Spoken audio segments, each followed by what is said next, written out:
How are you today? I'm doing very well, thank you. I appreciate you making the time. Good, good. I'm sure it's nice and cold in Alaska.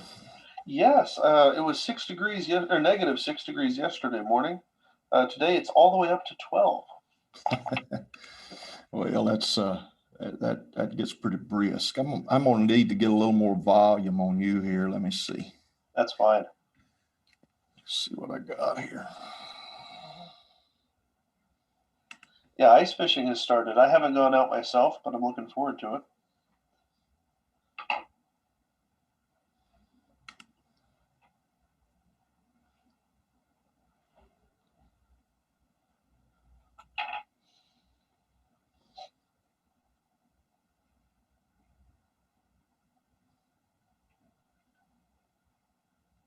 Oh, I got it.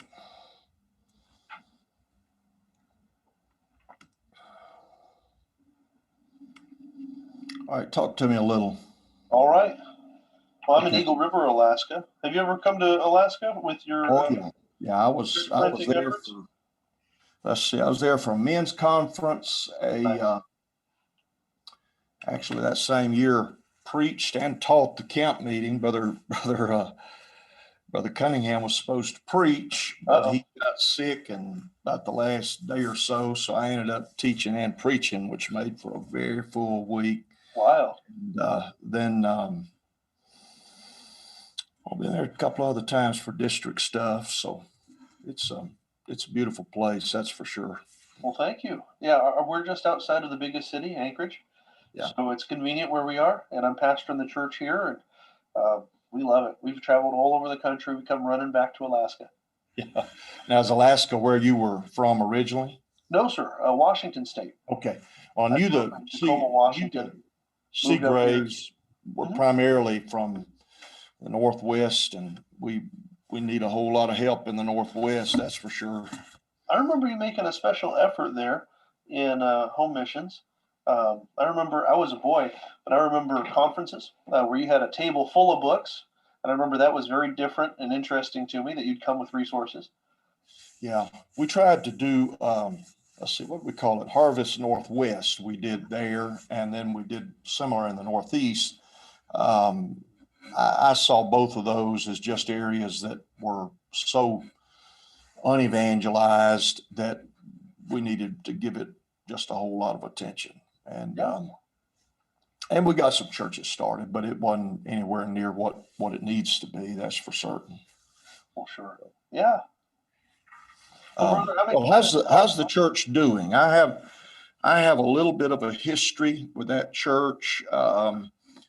The fellow who was there, let's see, the fellow who was there when I preached that camp meeting, he kind of adopted me, and the church was doing doing as well as it had ever done. Mm-hmm.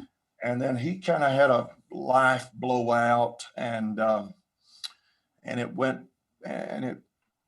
his life went to pot, far as I know, and the church pretty well went downhill too. Has it started recovering? Oh yes, yeah, we're doing fantastic, at least in comparison to where we were. Unfortunately, that story's been repeated a few times here. Yeah. So I don't know who you're talking about, but then it's better we don't use people's names. But so we came and relaunched this church almost 4 years ago. Next month, 4 years ago, and it had been without leadership, local leadership, for a while. Our district superintendent was the pastor by Right. default, but he's in Fairbanks. So they'd been without local leadership for almost 3 years and had dwindled. And so we came with a burden, had received a burden in prayer, and we were praying somebody go there. And then after a while, I was like, "Honey, I think it's us." And it's gone really well. God's really blessed. Well, they're blessed to have you, and that you're in, for all intent purpose, you're in Anchorage. Yeah. And got all the benefits of Anchorage without some of the hassles, I'm sure. That's how we feel about it. Yes, sir. Yeah, that's the way I'd feel too. Of course, I like Anchorage, and nothing wrong with Anchorage, but there's you can get out in the country real quick from where you're at. Oh yes. To. Yep, it's a wonderful place to be. Yeah. How's the, how long have you been doing the podcast? And Well, I started it when I was evangelizing, like 6 years ago, 5 years ago. right, Got some good interviews, some interviews that got shared around quite a bit. One of them being on Bible translations and such as that. right, Got Brother Showalter talking about how the Quran preaches Jesus and things like that. So, and then just recently, I was feeling the isolation that we have, right now, oh and yeah, we're up in the corner of the world, and I was like, I know some interesting people, and I see that all the shows that are out there are going to online format like this. We have the same tools. I know interesting people, or I can get to know some interesting people. right, So that's what I wanted to do. And then longer form because everything's sound bites now. And so, we hear about from people like yourself, especially in filmed and recorded preaching and teaching and such. But maybe to get to know the person would be something different. And that's something I would want. So I thought I'd talk to you about where you come from and how you're developed in ministry and what you've done. Yeah, and I'm interested in ministry innovations, especially. Let me pause real quick to invite you to our future interviews, and let me also invite you to a bunch of free resources that I've created for you. You can find those at seagraves.me, www.seagraves.me, which is my personal website for ministry, and creating resources like prayer guides and Bible studies and things like that is something that I do for our church, and I want to release them further and impact more people. And if that's something you would be interested in, or if you just want to get an email maybe once a month with what it is we've done in ministry and all of the episodes links, then go ahead, please join us there. It's free to join, and you'll be able to partner with us in ministry. The program's called the Seagraves Ministry Partners, and again, it's found at www.seagraves.me. Very easy website to find. Let's get back to the interview. good, Yes, sir. good. Yep. Okay, well, I'm here to help, and I like the practical. Matter of fact, I told David Elms, pastors in North Carolina, he did a series of, well, he spent several hours talking to J.T. Pugh, and he eventually put it out as audio, and it's on CD now. Right. Conversation with J.T. Pugh, and it's just very, very practical kind of stuff. And it ought to be required listening for every preacher about once a year, because it was just the kind of stuff that you really don't think about. And of course, sometimes people see a preacher on a platform or whatever, and they see him in ideal eyes. But Sure. when you get really talking with a fellow about the way he handles pastoring and dealing with people and dealing with the struggles and the pressures and all of that, you get a better feel. It's like I tell Brother Cornwell sometime, yeah, I hear all your stories about the ones that you won, but I need you to tell me about 2 or 3 that just were, you didn't win at all. Sure. we need the real world here. Yeah, And that's important. I agree. It really. Well, what area are you in now, and are you from there? Pardon? What area are you in now? Do you live now? I'm pastoring in Springfield, Missouri, and Wonderful. I've been in Springfield prior to going to headquarters, and had grown a church from 80 or so to about, well, we were over 300, and after we left, the church went to pot, went off the rails theologically and pretty well every other way. I'm not sure you'd even label it evangelical anymore. It's not charismatic. It's not, again, it's just kind of free flowing theology. But the church we pastor now was, I suppose it was, I guess, second oldest church in the city, but it never really grown beyond 60 or 80. It was limited by the size of the building, its location for parking and a number of other things. And so we've been invested in this for 6 years and just bought a new building. We were without a building for a year and renting a gymnasium, which was quite an adventure for a while, because it only had one restroom, no Sunday school classes and any of that kind of stuff. So, and we kept growing until the coronavirus kind of caught up with all of us. Yes.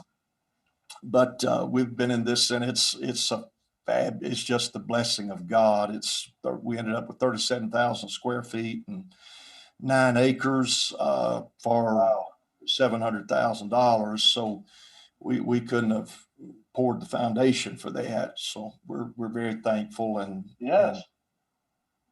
so God's blessed, and we got new home Bible study starting and all of that kind of stuff. So we're making progress. Got a long way to go, but we're making progress. Probably like Eagle River. Well, are you from that area, or did you grow up somewhere else? I grew up in Louisiana, Did you?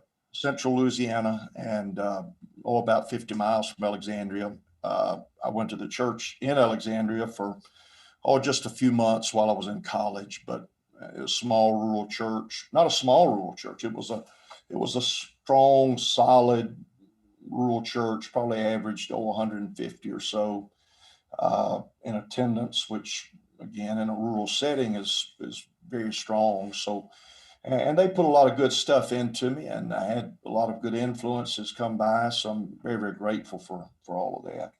Wonderful. And did you have a call in your life to preach and teach from that age, or did it come to you later after college? Or No, I started preaching actually when I was 17. wow, And, I went to my pastor, who was E.W. Carn.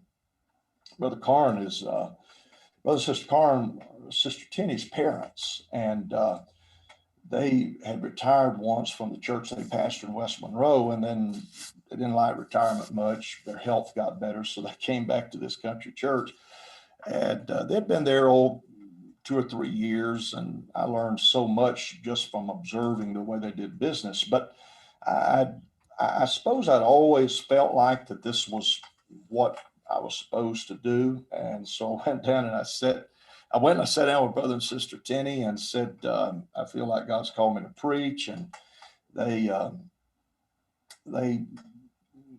I don't know how to put it. They weren't skeptical, but they were realistic, I guess. And but I was kind of askance when Brother Carn reached over and picked up the phone and called a neighboring pastor who had actually grown up in that church as well, a fellow much older than me, he's now deceased, and said, "Hey, Brother Ross, I've got a fellow here who thinks he may be called to preach. If you'd ever like to have him come preach for you, well, feel free to do so."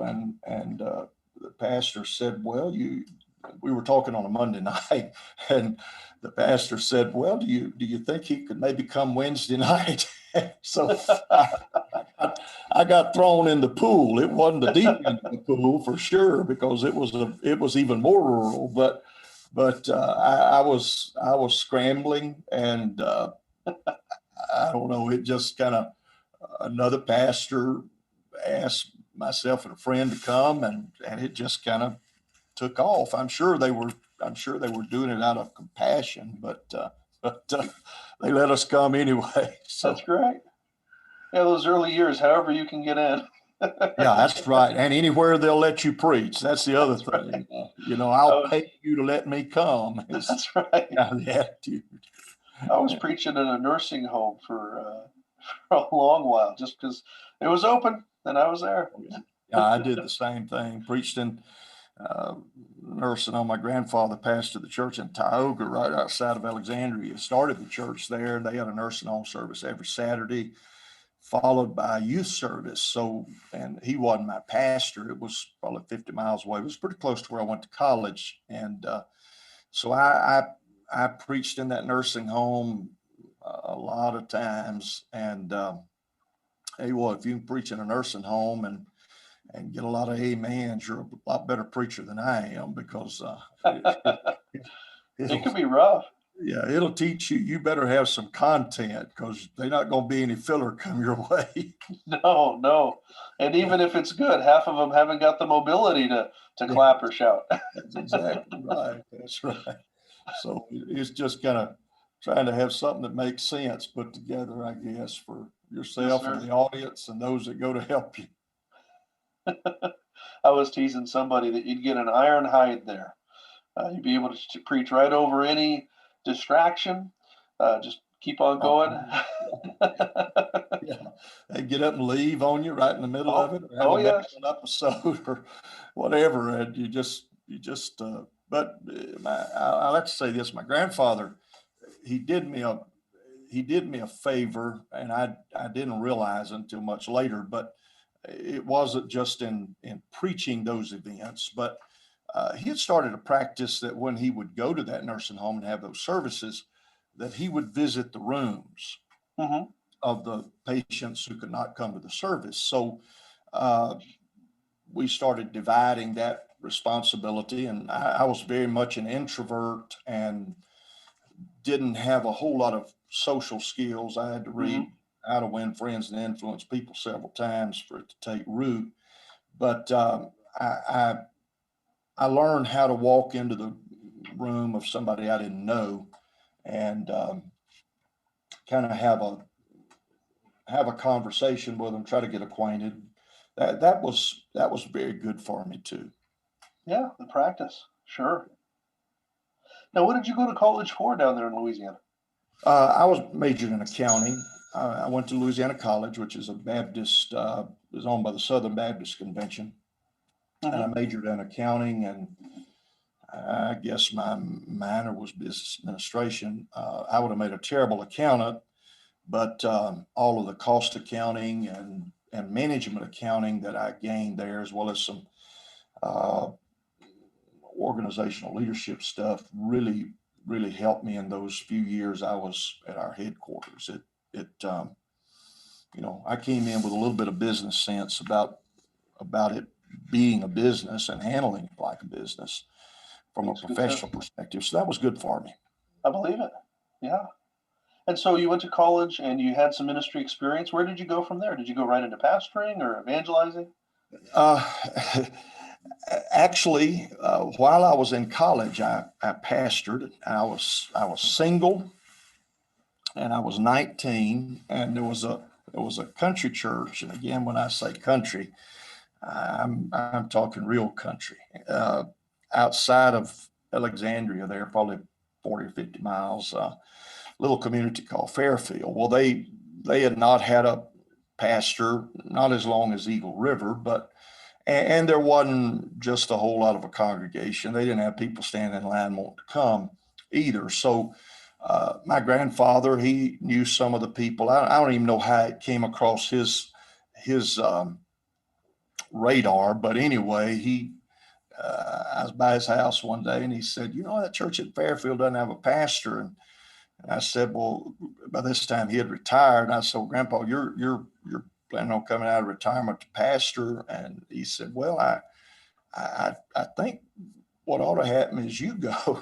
And I said, well, I don't know about that, but I went and preached a couple of times, and I decided I couldn't mess it up much. There were 12 people, and 11 of them were ladies over 55 years old. And so here I am, 19, and uh, Brother Mangan was our presbyter, and he said, "Well, he said, go preach to him. You can't mess it up." And so it Big was, vote of it was, confidence there. yeah, it was good practice because I preached 3 times a week, and so I started out early, having to dig for new stuff, and I wasn't there long, probably, I don't know, 6 months or so. Left there and left college. I was just going into my senior year in college. Left and went to evangelize, and did that for almost 8 years, I guess. And It's a long again, while. that was very educational. It was good for me. That's good. Yeah, that's being able to take direction and jumping in and being active. Um, there's a leader I really like. He made this quip, and I think he's right. He said it's um, sometimes smart people don't never get around to doing anything, Yeah, and you got to get things done, get some right. action. Well, I concur. I've thought pretty often about the several friends I know, and like other things we've said, it's not good to bring names up, but they've got incredible educations. But uh, so far, not much theology has been written, not much to describe our doctrinal position. And we need that. We need more than just, I got all these initials behind my name. We really need Sure. it to be. And If you'll let me pause again, just real briefly, I want to talk about Apostolic Publishing, which is a huge passion of mine. And so we've created apostolicpublishinghouse.com, which is a resource for apostolic authors to publish their testimonies, their revelations, their Bible studies, things like this, to get the word out about what God is doing in the Apostolic Pentecostal movement so that we can build each other's faith, we can record our testimonies, we can broaden our ability to minister to people even when we're not there through books and resources. If you're at all interested in publishing a testimony, or you have a book to write, or you even just want to know about the book process, contact our title managers at apostolicpublishinghouse.com. Okay, let's get back to the interview. In that context, this kind of came up last night in our midweek service somehow or the other. What I see that's unique about right now that we didn't have it to the degree in the 70s. I don't think we had it to the degree that we have it now, but we have too many small churches. We have too many churches that are challenges, that are sitting without leadership. And we've got 2.5 preachers in North America for every church. I didn't know Whereas that. in South America, we have 3 churches for every preacher that we have licensed. And what I pick up is that there are too many of our licensed fellows who are waiting for the big opportunity. They're waiting for, the full-time pastorate. They're waiting for 80 or 100 or whatever. Well, if God's called us, let's go do something. Yes. Is kind of my take. Don't sit in your home church and petrified. Don't get comfortable there to the point that you never leave. I don't know. I'm fearful. Fearful's not the right word. I'm concerned that we have too many eagles raising pigeons, and we need to stir the nest and get people out helping these congregations. We have in some of our most evangelized parts of the world, Brother Seagraves, we have churches that have sat without a pastor for 4 and 5 and 6 years, and there will be young men and middle-aged men who may even live in those towns and drive 10 miles to a church, but they don't want to take on that. Well, that's kind of what I feel like. That's what God's called us to do. So I know that I stir the nest with some of that, but I'm not running for anything, so that's okay too. You're free from all that. We've got to, God called us, and this just hit me in the book of Romans that how shall they hear without a preacher? And there's a whole array of questions that are asked there, and the book of Romans takes preaching in a direct line to preaching to the lost. And unfortunately, in a organizational movement and church culture that now has more settled churches, more churches where there's already a pulpit in place, I guess would be one way to say it. We've become very, very comfortable preaching to the saved instead of feeling the drive to preach to the lost. And that concerns me. Do you think that maybe it's people's ideas of what a pastor is that would hold them back or give them the excuse? Because I was talking to a former missionary recently, and we talked about the definition there, how it's different sometimes. We think in North America, sometimes we think of the pastor as the guy who has to do everything. You have to have like a certain station in life, whereas overseas, the pastor is just the guy supporting the local believers. Right. And so maybe it seems to be more of a simple concept in some places. Well, and that may be the case. And I do think we have poorly defined pastor. The book of Ezekiel really gives a definition to it in the Lord's condemnation of Israel's leaders. And I don't remember which chapter it is, but I use it in one of my books on the science of shepherding. He says to Israel, I'm going to give you shepherds. And then he says 4 things that these shepherds are going to do, which are all very easily done. Feed the sheep, lead the flock, heal the hurting, and seek the wandering. And that's the job description of a pastor. That's it. Mhm. Doesn't have to preach, doesn't have to preach prime rib sermons. Right. It can be oatmeal, and just doesn't have to just love the people, care for them, be there to help when they're hurting. Yeah. And and I'm certainly not simplifying pastoring. Pastoring is a very, very difficult task, but it's not being capable of preaching a general conference sermon either. Yeah. Or it- being the CEO of a conglomerate, church and all these other organizations underneath it and such. Right. You're right. Yeah. I kind of feel that way. That's why I asked the question. I kind of feel like people have a different definition of pastoring than what you just shared. From the Well, Bible. and we get afraid, and again, I don't know that I'm using the right words, but we get nervous because pastors are called on to counsel, and again, in reality, that's healing the hurting. And I'm old enough and far enough down the road now that I realize there's some things that I don't really know how to help people with. Whatever help I give them is kind of like the EMT helping somebody on the side of the highway that's had a catastrophic crash. You better get them to a hospital. You better get them to somebody that knows more about the issue of sexual abuse when they were a child or whatever. Sure. And so, again, I think sometimes we put pressure on ourselves, and it has created fear and all of that. And then there is this just an inherent part of humanity, a fear of failure. Sure.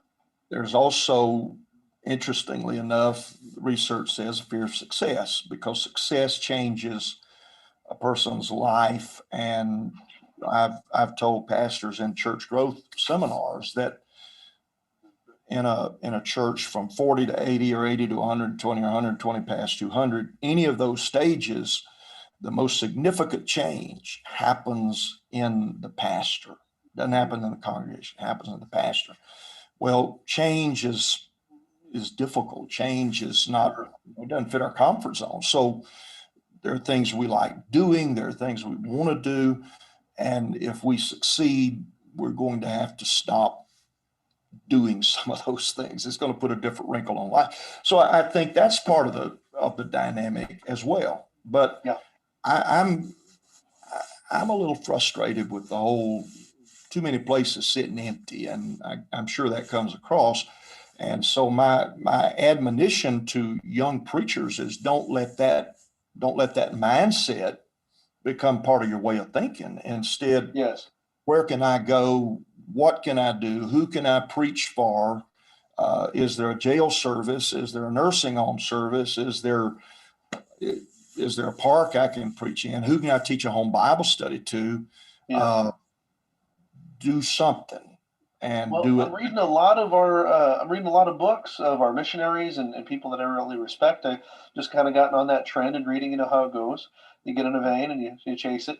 And something that I've realized in the conversations I've had, now with you, but with others also in my own district, the guys who I admire most, they consistently started young. Right. And Right. nobody can really, if you just got saved and you're later in years, then start then. But they didn't wait around. They didn't wait to be made into something. They just got busy. Well, and even those who get saved a little later in life, I have a friend who he and his wife, I guess, were in their 30s, and before they came to God, their lives had been pretty much a mess. But they got saved, and within 18 months of being saved, they were pastoring a Praise God. church. And I don't think they went to this church as the Baptists would say, in view of a call. I think they just went to fill in. But this little group of people, they liked them and wanted them to come back and preach some more. And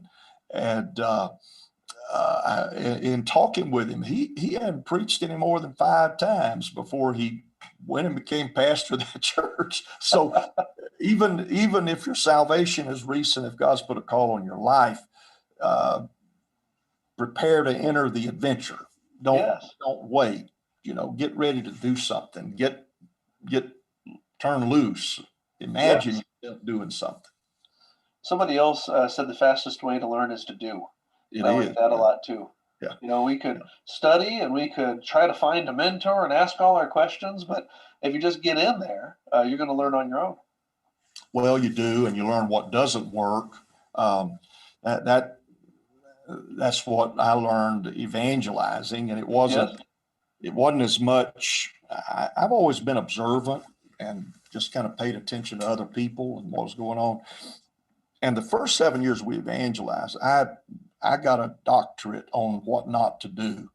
Oh boy. Watching, what not to do, from watching what fellas did in leading their churches, that it just, and I was making these mental notes. Now that don't work. That doesn't work. That doesn't work.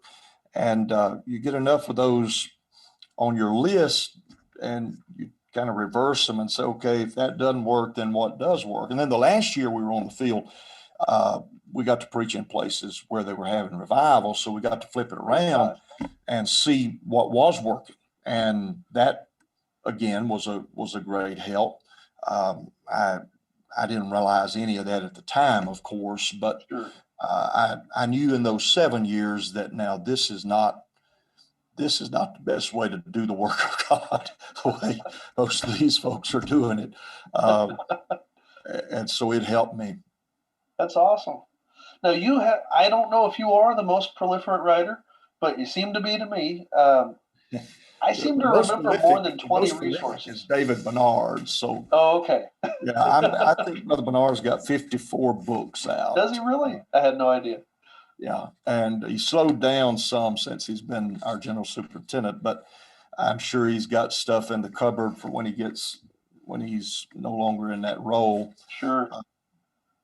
But I think I have 34 ISBNs and finishing up 2 or 3 more projects right now, and doing some kind of different things. I started out really focused on disciple making and helping churches to have a functional discipleship ministry, and that was birthed out of my own experience.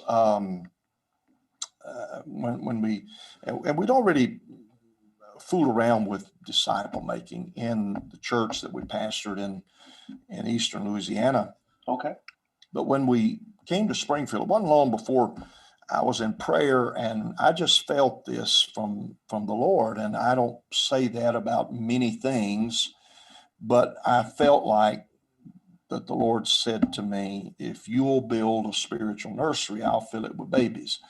But if you don't build a spiritual nursery and get ready for them, then no need for me to send you any babies. They're not going to make it anyway. So that was my focus. It wasn't something that I intended for anybody else initially. I didn't put anything together to sell to anybody. It was what worked for us, and we fine-tuned, and then people started wanting to use it and asking for it to be published. So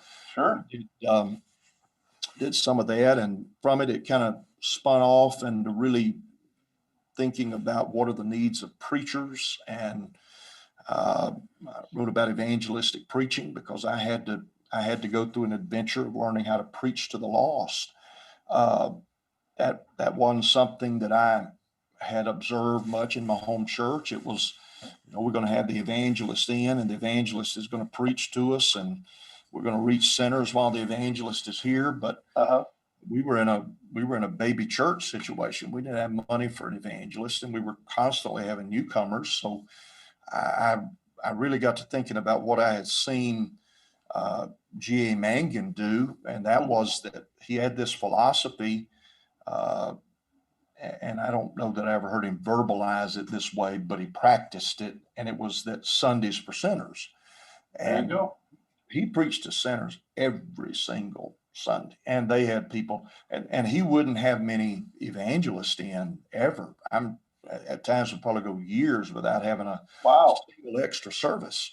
You would have some people like in for a weekend, but and they'd have hundreds and hundreds of people get the Holy Ghost, baptize people every weekend, Praise God. and I thought, you know what? I think there's something there that if there's one sinner in the house, I'm gonna preach to them. And Mhm. so it kind of began this journey of learning how to preach to the lost, and that shifted my focus to thinking about the needs of preachers. And I'm I'm enjoying the current season of what I feel to write about, and uh, there's probably three different uh, directions, maybe four that I really feel. Uh, One is I start out writing to apostolic men. There's just not much written for our guys, and I'd like to do a book of targeting that once a year. Okay. And I did one couple of years ago on God's Men Distinctly Different. It was the first in the God's Men series, and the second one just published a little bit ago. I got one here somewhere, and it's on bad decisions, which is about Lot, and it really is it takes apart Lot's life, and one guy called it an autopsy of the decisions made, Hey, and it's the bad decisions, the legacy of Lot, awesome. and this deal has really taken off. Yes. So that's one of my tangents. The second that I've worked on and I published the first of the series this past year was a series that I'll call KISS, for Keep It Simple Saints, not Keep It Simple Stupid, but Keep It Simple Saints. That's kind. And the first one was personal devotion. I came to realize that my home church had encouraged me to have a personal devotion, have personal, consistent fellowship with God, but they assumed that I knew how to do that, and I didn't. And there's a whole lot of stuff that we assume people, everything from tithing to how to read the Bible for full benefit. Um, so I'm working on that series at the same time. Then this tangent of ministering to those who are depressed, because I have fought that battle with the first book in the group was Light in a Dark Place, Encountering Depression. I'm working on two more projects associated with that principle. One of them will be Songs for the Dark Place, and it really is just taking the Psalms that are Psalms of melancholy, or Psalms of distress, Yes. and bringing them forth. One of the remedies that I found for dealing with depression that worked for me was reading the Psalms aloud. And when I say depression, I'm not talking about a down day or two. I'm talking about a major depressive disorder. And so anyway, when my next couple of things will be to write about those songs for the dark place, and then to another that'll be kind of Pen Lights. I don't have a good title for it. Pen Lights in the Darkness, that is designed to help people who have family members who struggle with depression. Oh, yes. And then I've read, studied, worked on the Book of Acts for I don't know, all my ministry, always having in the back of my mind that at some point I wanted to do a kind of a non-academic. It'd have to be non-academic because you can't do it academic. Uh, Non-academic commentary on the book of Acts. And I started out during the pandemic, before we got so busy on building this building and all, and remodeling the building. Really wasn't any building to it, but I was every day teaching on my way through the book of Acts. And I had started Acts chapter 3, I guess, and I'll get back on that. But I want to do that and make that available from an apostolic perspective. And then there's so many incredible lessons about leadership in the book of Acts, and I'm kind of doing that as a parallel thing. I love leadership books. Yeah, I do too. I learn a lot from them. And just now, the one that's way under overdue is a book called Altered by the Altar that will be primarily focused on prayer. And I was working on it this morning. So the thing about writing, and I hope my computer doesn't die on us here. It flashed a little signal, but I think I've got some minutes yet. Okay. We need writers, Brother Seagraves. I feel that way too. You have people in your family who have written well. We need far more writers, but at the same time, there needs to be a caveat. We need writers who will work at it. They don't just. For me, I'm a much better writer than I was when I wrote The Daily Things of Christian Living, which was the first book back 30 years ago. Much better now, but still, everything that I ever write will go through a dozen rewrites and then goes to a professional editor. And I want somebody to pick up my book, perhaps at Barnes and Noble at some point, and it not stand out for having poor grammar and not being well presented. I want to represent us well. And I think that some of what's being written now, I'm having more people who are non-apostolic buy my books online than what I've ever had. Praise and every review I have on Amazon's 5-star. That's great. Which is phenomenal. That's encouraging for you. Yeah. It is. And but my thought process is this, that if I can get people to read Light in a Dark Place about encountering depression or bad decisions, the legacy of Lot, if I can get my foot in the door where that they trust my voice, where that they trust, then we can reach a point at some juncture down the road where we talk about theology and where we talk about the mighty God in Christ and we talk about who Jesus is. And so there's a method to that madness. It's not just to sell books, but it's to get the foot in the door for some other things. Certainly. And I've been invited to preach it and speak at events pretty far outside of our organizational group, which is, again, I think is a treasure we need to take advantage of. So certainly. I'm excited about where we're at in God's kingdom right now. It's a good time. This coronavirus thing's nuts, but God knew it was coming, and He's got a strategy with it all.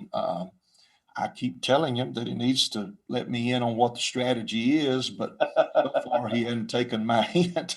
He's just kind of keeping it to Himself.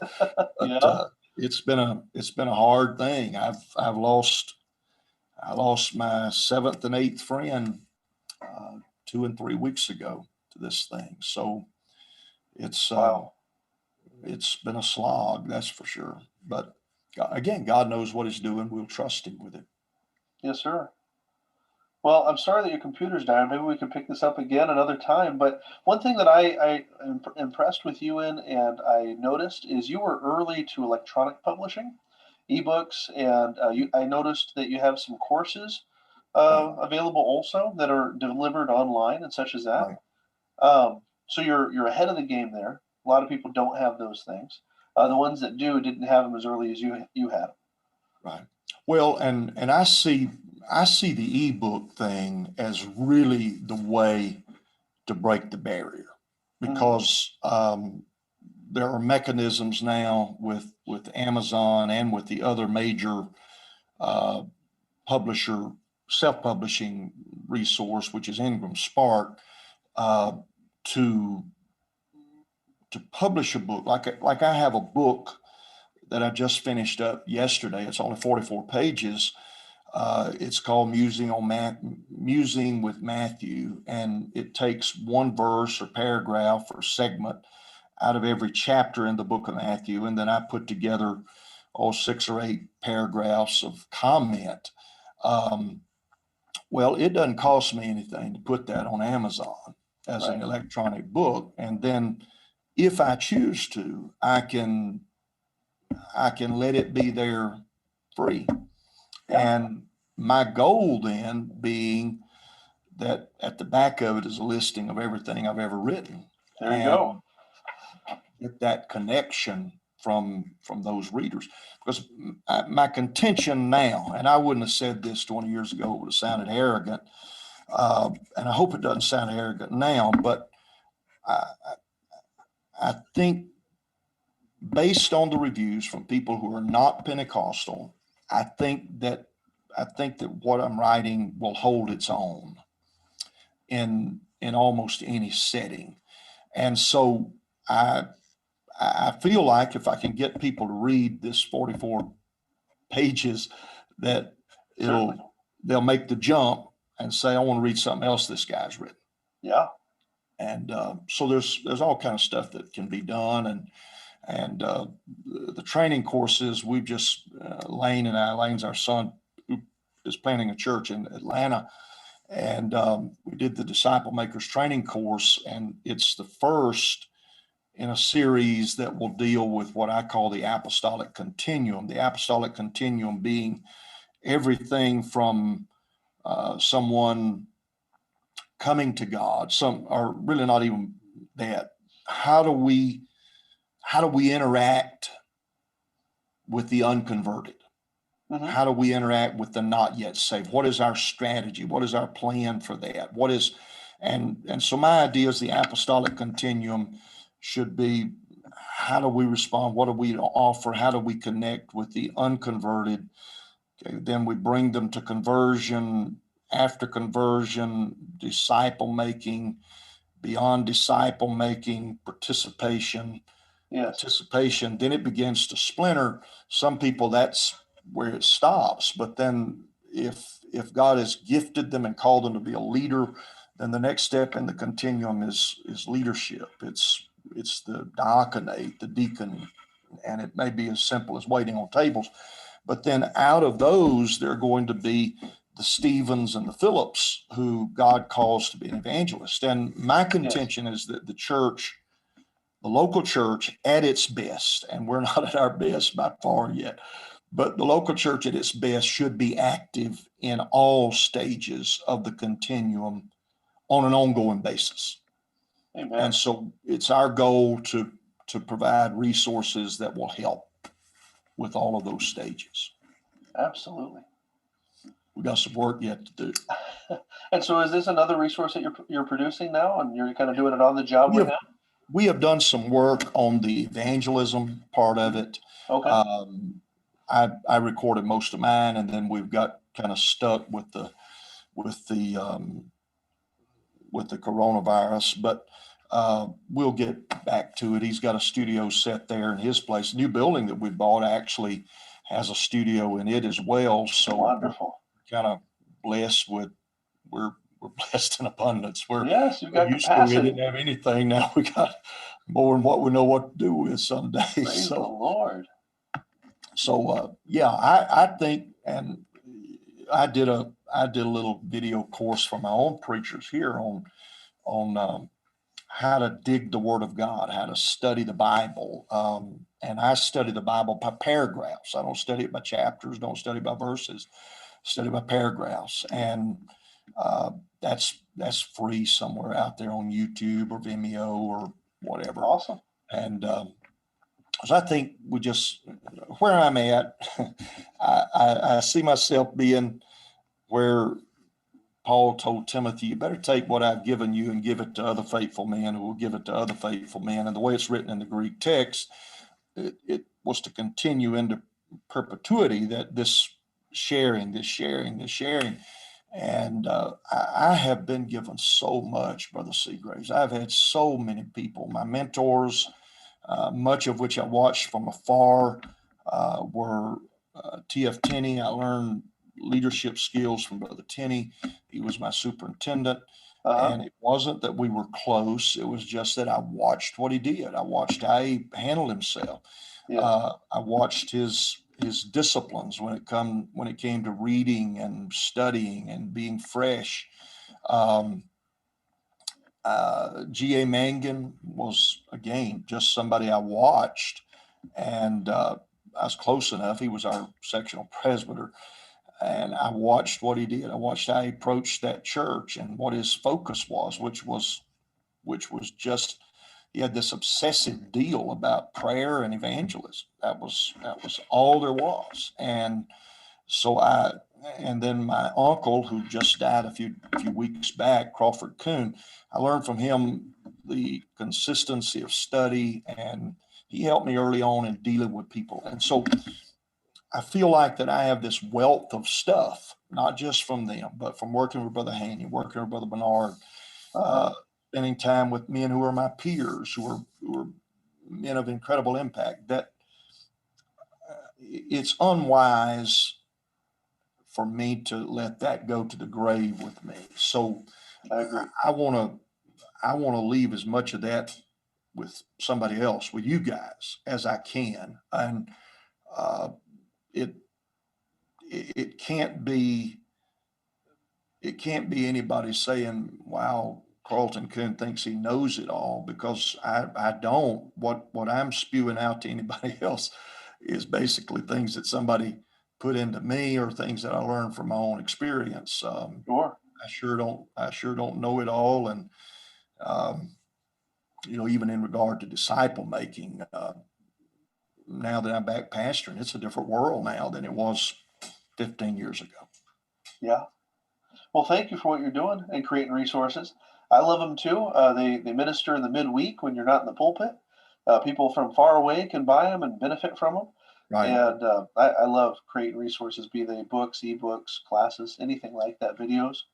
Well, One of the wonderful things we have in this season right now, in the age we're in, is like now we can just record anything. Yeah. I mean, we can affect the world. Yeah, if you're preaching a series, you can record that whole thing. And a month from now, when somebody comes to church and they really need that series on relationships or something like that, well, you can have it packaged and ready to put in their hand, and they can catch up with the rest of the church. And that's what we're planning to do as a gift for our second time guest. Oh, yeah. Have 3 or 4 different packages of content that we can put in their hands, and it'll grow and go. Appreciate you letting me be part of this. Yeah, praise the Lord. Well, I will let you go. I don't want the computer to cut us off mid-sentence. God bless you. And Mid-sentence. Time, sir. And I'll come on anytime you'll let me. Well, thank you I love very talking much. about the work of God. Thank you, brother. I'm going to link up your website and some of the other things we've talked about, and I'll let you know once this publishes. Okay, sounds good. All right, brother. Take care. God bless you, Brother Seagraves. Let me pause real quick to invite you to our future interviews, and let me also invite you to a bunch of free resources that I've created for you. You can find those at seagraves.me, www.seagraves.me, which is my personal website for ministry, and creating resources like prayer guides and Bible studies and things like that is something that I do for our church, and I want to release them further and impact more people. And if that's something you would be interested in, or if you just want to get an email maybe once a month with what it is we've done in ministry and all of the episodes links, then go ahead, please join us there. It's free to join, and you'll be able to partner with us in ministry. The program's called the Seagraves Ministry Partners, and again, it's found at www.seagraves.me. Very